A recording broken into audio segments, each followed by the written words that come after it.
प्रभु श्री राम हनुमान जी के हृदय में सत्य कहा था हनुमान जी ने। धन्य है हनुमान।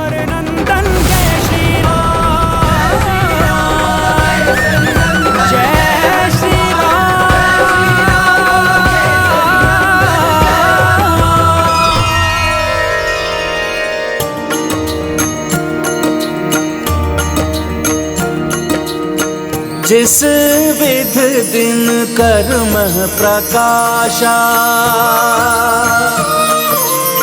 सो कपिउर्मः राम निवासा। अवध बिहारी श्री रघुराई, रोम रोम बजरंग बसाई। राम सिया राम जय हनुमान। राम सिया राम जय हनुमान।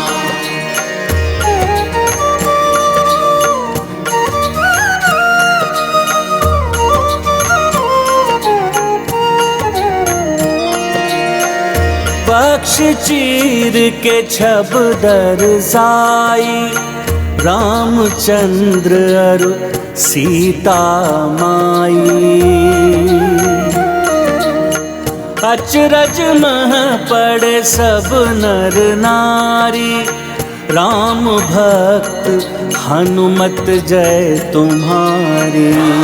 सिया राम जय हनुमान।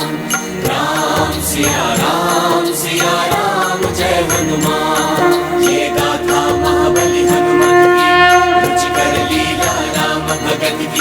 जय जय जय रघुनंदन राम, जय जय जय महाबली हनुमान। जय जय जय रघुनंदन राम, जय जय जय महाबली हनुमान। प्रभु राम भक्त हनुमान की, परम भक्त शिरोमणि हनुमान की। इस सृष्टि के समस्त इतिहास में भूत, वर्तमान और भविष्य में हनुमान जैसा राम भक्त ना ही हुआ है और ना होगा। प्रभु भक्ति और श्रद्धा के सर्वोच्च प्रतीक हैं हनुमान।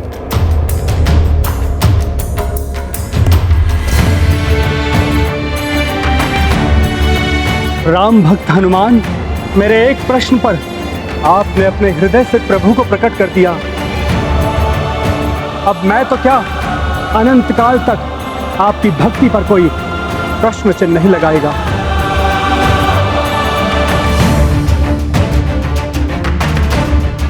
आपके हृदय में राम, आपकी आत्मा में राम, आपके रोम रोम में राम है। पूर्ण रूप से श्री राम में हैं आप। ये आज मेरे ही नहीं, इस संपूर्ण संसार के समक्ष प्रमाणित कर दिया आपने। आप धन्य हैं हनुमान।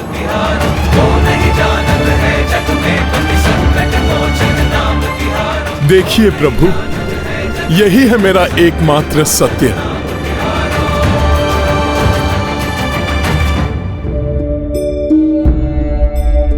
स्वामी, अपने भोले हनुमान को देखिए। आपकी भक्ति में ऐसा लीन है कि पीड़ा का तनिक अनुभव भी नहीं हो रहा है उसे।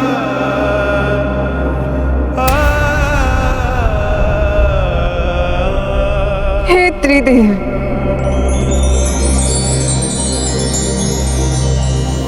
हे त्रिदेवियों, आप सभी से मेरी विनती है कि इस मुस्कुराते प्रभु भक्त की समस्त पीड़ाओं को हर लीजिए।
हनुमान, मत छुओ इन मोतियों को,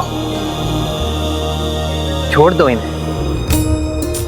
तुमने सत्य कहा था, ये मोती कितने ही अनमोल क्यों ना हो, परंतु आज राजसभा में तुमने अपनी भक्ति, अपनी श्रद्धा के जो मोती बिखेरे हैं, उसके सामने इन अनमोल मोतियों का भी कोई मोल नहीं हनुमान।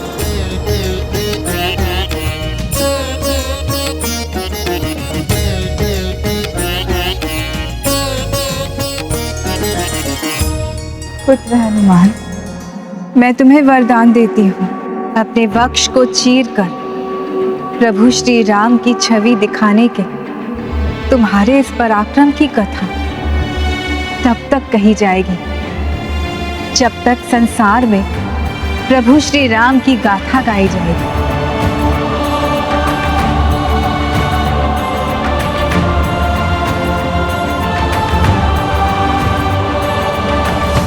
अर्थात प्रलय काल तक इस घटना का उल्लेख अनेकों प्रकार से होता रहेगा।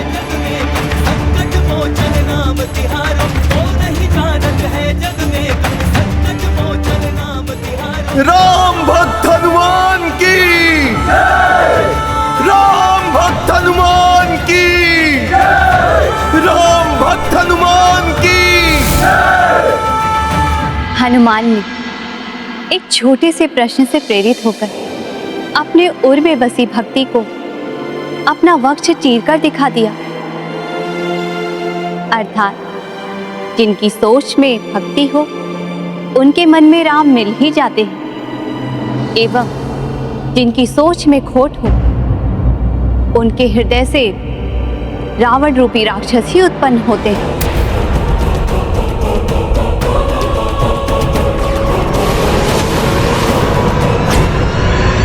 सोच बदलेगी, शत्रु मिटेगा।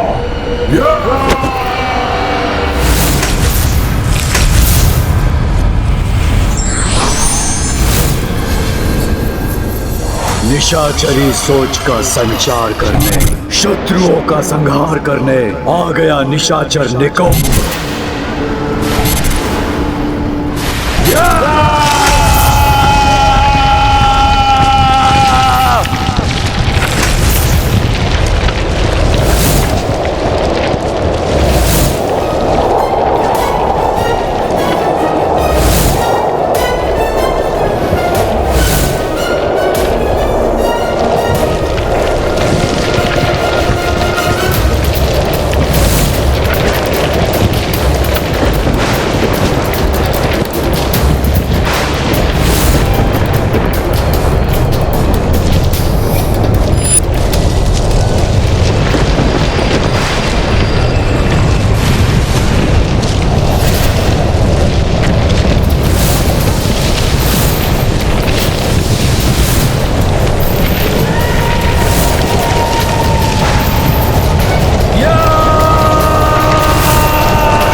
मेरे राक्षसों, कुंभकर्ण पुत्र निशाचर निकुंभ तुम्हें आदेश देता है, एकत्रित हो जाओ यहाँ।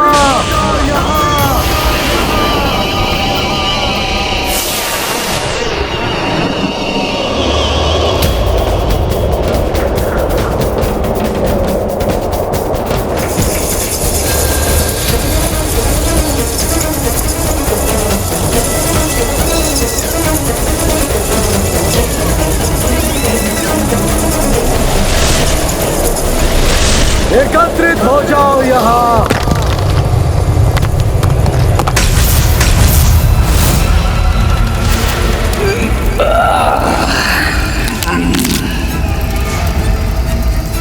किसने किया हम राक्षसों का आवाहन? हम राक्षसों को इस विपदा काल में कौन पुकार रहा है? कौन हमें पुनः एकत्रित करना चाहता है? वो आ गया जिसकी हमें प्रतीक्षा थी, जो पुनः राक्षसों का उद्धार करेगा। देखो, ये संकेत देखो। सुनो, ये स्वर सुनो। या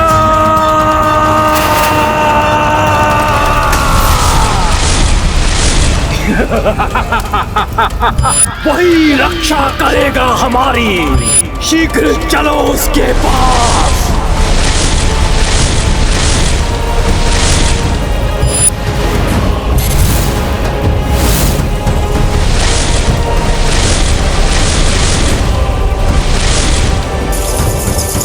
शीघ्रता करो।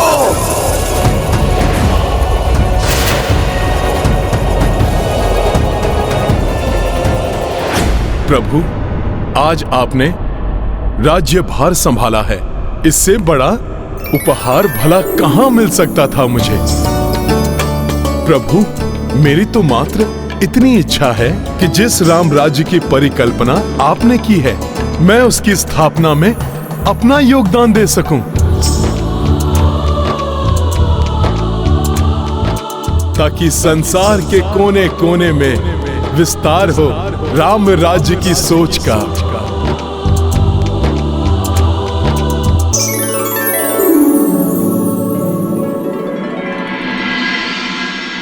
निशाचरी राक्षसी सोच का विस्तार होगा सृष्टि के कोने कोने में, जिसके लिए मैंने विश्व के कोने कोने से तुम्हें बुलाया है। क्योंकि जब बदलेगी सोच तो मिट जाएगा शत्रु।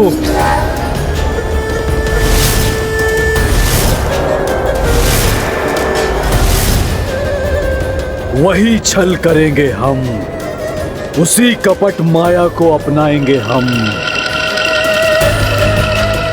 जिससे विष्णु ने त्रिपुरासुरों का अंत किया था। तारकासुर के 3 पुत्र विदुनमति, तारकाक्ष और कमलाक्ष त्रिपुरासुर राक्षसों के 3 महानायक थे,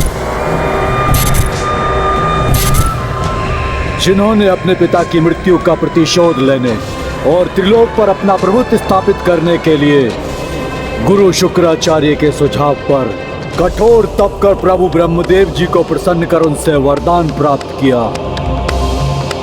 फिर आकाश में स्वर्ण दुर्ग से तारकाक्ष स्वर्ग पर, पृथ्वी और आकाश के मध्य रजत दुर्ग से कमलाक्ष धरती पर, और धरती के नीचे लोह दुर्ग से विंदुनमति पाताल पर राज करने लगे। और इनके राजकाज में हम राक्षसों की समृद्धि दिन दूनी रात चौगुनी बढ़ने लगी। परंतु दुष्ट देवताओं से ये ना सहा गया और वो दौड़े दौड़े शिव के पास गए। परंतु शास्त्र विधि से शिव भक्ति करने वाले राक्षस कुछ भी अनुचित नहीं कर रहे थे, इसलिए देवताओं को महादेव के पास से रिक्त हाथों वापस लौटना पड़ा। फिर निराश हताश देवता मायावी विष्णु के पास गए। उन्हें ज्ञात था कि जब तक त्रिपुरासुर धर्म और सदाचार के पथ पर अग्रसर रहेंगे, उनका विनाश नहीं हो सकता। इसलिए उन्हें नष्ट करने के लिए उनकी सोच बदलनी होगी, जिसके लिए अपने महल से विष्णु ने एक मायावी अस्तित्व को रचा।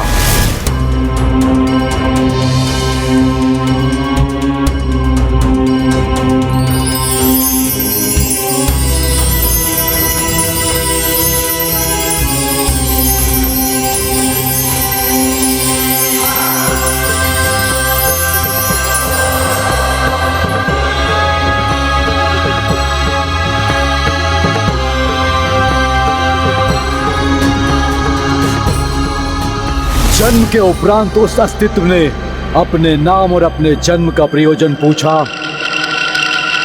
तो फिर विष्णु ने कहा, तुम्हारा नाम अरिहन है। मैं तुम्हें सरल भाषा में धर्म विरोधी शास्त्र की रचना करने का आदेश देता हूं। ऐसा शास्त्र जो धरती से पृथक स्वर्ग और नर्क के अस्तित्व को नकार दे। इस शास्त्र का उपदेश त्रिपुरासुरों को दो। यदि उनकी सोच अटल है और महादेव के प्रति उनकी भक्ति अक्षुण्ण है तो कुछ नहीं होगा, अन्यथा उनका विश्वास भटक जाएगा और उनका सत्य उजागर हो जाएगा। तो सर्वप्रथम यह वंचक धर्मोपदेशक अरिहन दार्शनिक का रूप धरकर विंध्यामती के राजदुर्ग में पहुंचा। ओम नमः शिवाय, ओम नमः शिवाय, ओम नमः शिवाय, ओम नमः शिवाय, ओम नमः शिवाय, ओम नमः शिवाय। इस जड़ पत्थर को आप दुग्ध से नहलाकर दुग्ध क्यों व्यर्थ कर रहे हैं राजन?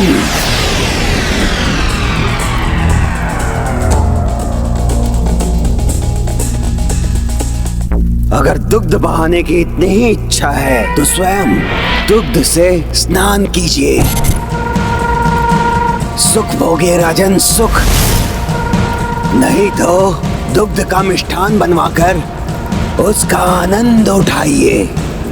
कौन हो तुम और मेरी पूजा में व्यवधान डालने का दुस्साहस कैसे किया तुमने? अरिहन हूं मैं, परम आनंद प्राप्ति का मार्ग बताने वाला, नवीन धर्म का रचयिता। हम तो स्वयं ही शिव जी के भक्त हैं जो सदैव आनंदमयी रहते हैं।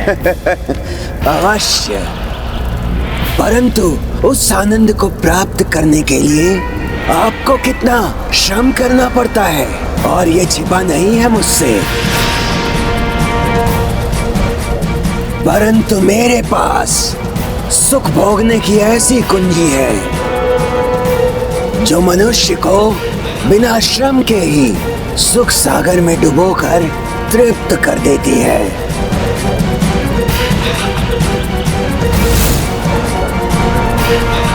एक एक करके वो अरिहन तीनों भ्राताओं के पास गया, उन्हें वही परमानंद की कथा सुनाई और उनका ध्यान शिव आराधना से हटाने के लिए उन्हें अधर्म मार्ग पर चलने का उपदेश दिया। ओम नमः शिवाय, ओम नमः शिवाय, ओम नमः शिवाय। पुष्प चढ़ाकर पत्थर की पूजा करने से सुख प्राप्त नहीं होता राजन। अकारण परिश्रम है ये, व्यर्थ में समय गंवाना है राजन। जो समय आप पूजा पाठ में नष्ट कर रहे हैं उसे सुख भोगने में लगाइए राजन। सुख भोगने में, शक्ति का विस्तार करने में लगाइए, तभी तो सदैव सुरक्षित रहेंगे आप। मेरे बताए हुए मार्ग पर आप चलेंगे तो आपके समस्त सुख द्विगुणित हो जाएंगे राजन। आप अपना समय और अपनी ऊर्जा व्यर्थ मत कीजिए। डूब जाइए भोग विलास में। ये लघु जीवन होता ही है सुख भोगने के लिए राजन। इसे व्यर्थ में नष्ट मत कीजिए। आपके दोनों भ्राता भी अपना मत परिवर्तित कर चुके हैं। मेरे इस नवीन धर्म को अपनाकर, स्वीकार कर, वो परम सुख, समृद्धि और विलासिता की चरम सीमा को भोग रहे हैं राजन। मेरे इस नवीन धर्म को अपनाकर, स्वीकार कर, वो परम सुख, समृद्धि और विलासिता की चरम सीमा को भोग रहे हैं राजन। तब हम भी आपके नवीन धर्म को स्वीकार करते हैं। तब तो हम भी आपके नवीन धर्म को स्वीकार करते हैं। तब तो हम भी आपके नवीन धर्म को स्वीकार करते हैं। विष्णु की सिखाई अरिहन की ये छलयुक्त सीख त्रिपुरासुरों को तर्क संगत लगी। उसके लुभावने विचार सभी ने अपना लिए और त्रिपुर की सोच बदलते ही राजा और प्रजा दोनों पूजा पाठ छोड़कर भोग विलास में डूब गए, जिसके कारण त्रिपुर से भगवान शिव का संरक्षण हट गया। देवताओं की याचना पर महादेव ने त्रिपुरासुरों का वध करना स्वीकार कर लिया। यही समय था जब उन तीनों के महान भव्य दुर्ग वाले नगर एक पंक्ति में भी आने वाले थे। ऐसे में महादेव का रथ बनी पृथ्वी देवी। स्वयं ब्रह्मदेव ब्रह्मलोक से उतरकर महादेव के रथ पृथ्वी के सारथी बने और विष्णु बने उनका धनुष।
सोच बदलकर विष्णु ने त्रिपुरासुरों के संहार का उपाय किया। राम ने धर्म की सोच का प्रचार कर वानरों का सहयोग पाया। वैसे ही हम भी अपनी निशाचरी सोच से धर्म का विनाश कर अधर्म का विस्तार करेंगे। राम की सोच मिटेगी तो राम भी मिट जाएगा।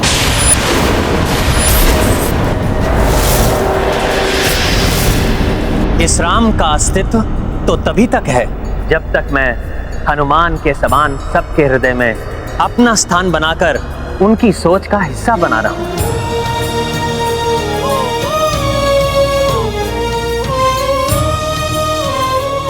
मैं बस एक इसी ध्येय को धारण कर अपने राज्य की सेवा करता रहूंगा।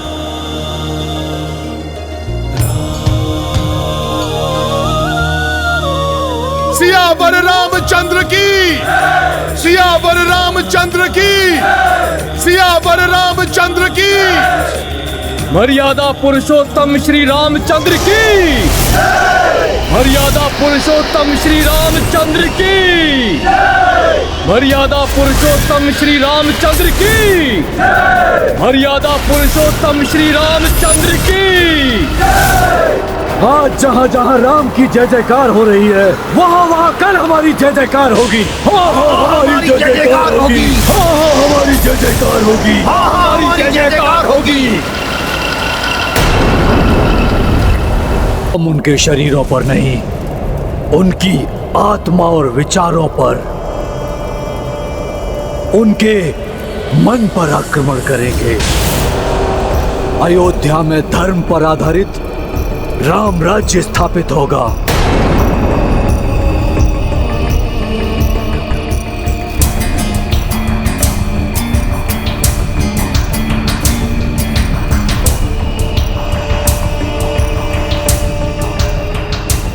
धर्म से भटकाकर राक्षस राज स्थापित करेंगे। जय हो निशाचरी सोच की, जय हो, जय हो। प्रभु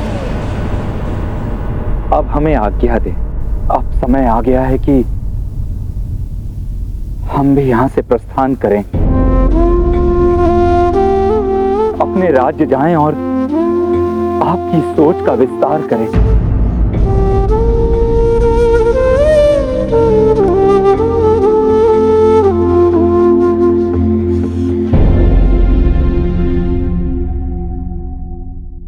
प्रभु, यहाँ आकर आपको देखकर जो कुछ सीखने और समझने का अवसर प्राप्त हुआ, उसके परिणाम स्वरूप हम अपनी प्रजा की अच्छी सेवा कर सकेंगे। प्रभु,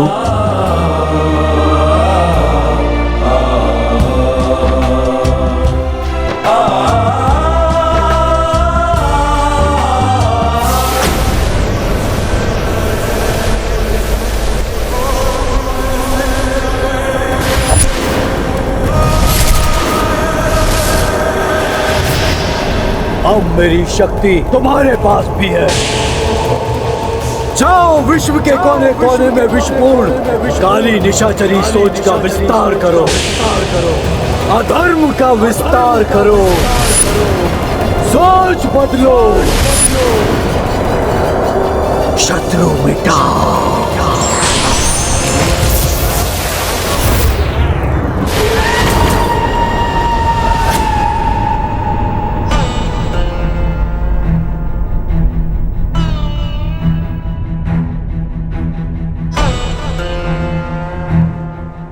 समय हो गया है, जाना अनिवार्य है। परंतु सत्य कहूं प्रभु, अयोध्या छोड़कर जाने का मन नहीं कर रहा है। मैं भी आप सभी से विलग नहीं होना चाहता, परंतु आप में से किसी को रोक भी नहीं सकता।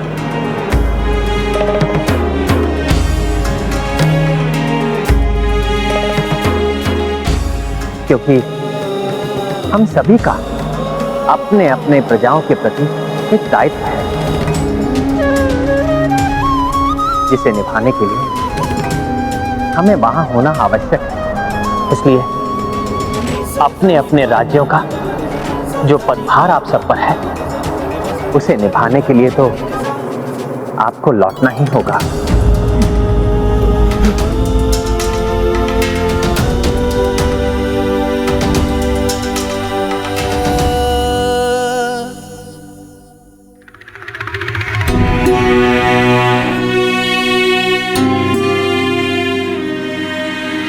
फिर तो मर्यादा से बंधे प्रभु मुझे भी नहीं रोक सकते।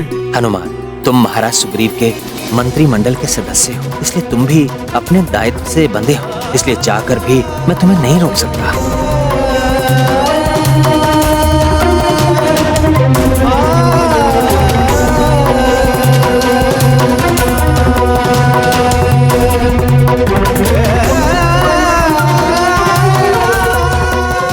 मर्यादा का पालन करना प्रत्येक व्यक्ति का कर्तव्य है, चाहे राजा हो या सामान्य नागरिक।